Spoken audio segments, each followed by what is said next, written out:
1947 সালে আমার আপনার যারা বাপ দাদা যুদ্ধে নেমেছিল একটি বৈষম্যহীন বাংলাদেশ গঠনের জন্য, কিন্তু 1971 সালে বাংলাদেশের মুসলমানদের উপরে, বাংলাদেশের মানুষের উপরে সেই বৈষম্যহীন বাংলাদেশ গঠনের পরিবর্তে ভারতের একটি পুতুল সরকার, মুজিববাদী সরকার বাংলাদেশের উপরে আবারই চাপিয়ে দেওয়া হয়েছিল।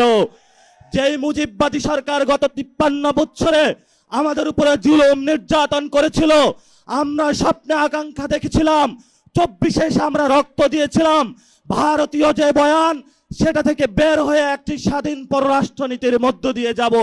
সাথে সাথে সেই রক্তের হোলি খেলায় ভারত আমাদের সেই শহীদ ওসমান হাদি ভাইকে শহীদ করে দিয়েছে, অসংখ্য ভাইকে শহীদ করে দিয়েছে।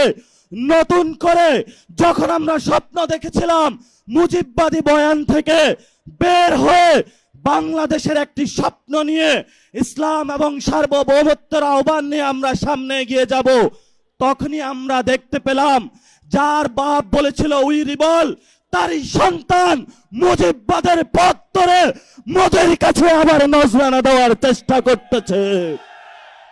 প্রিয় বিএনপি, প্রিয় তারেক রহমান, আমরা আপনাদেরকে স্পষ্ট বার্তা বলতে চাই, আপনার যদি মুজিববাদে যাওয়ার ইচ্ছা হয় আপনি আওয়ামী লীগ থেকে বড় মুজিববাদী হইতে পারবেন না।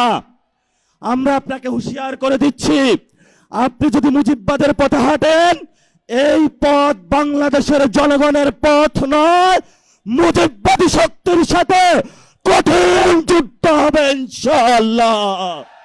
সেই যুদ্ধে যদি বিএনপি বা আপনারা যদি মুজিববাদের পক্ষে থাকেন, 24-এর গণ অভ্যুত্থানে যদিও আপনারা আমাদের সাথে রাজপথে ছিলেন, আমরা সেখানে আপনাদের সাথে কোনো কম্প্রোমাইজ করব না।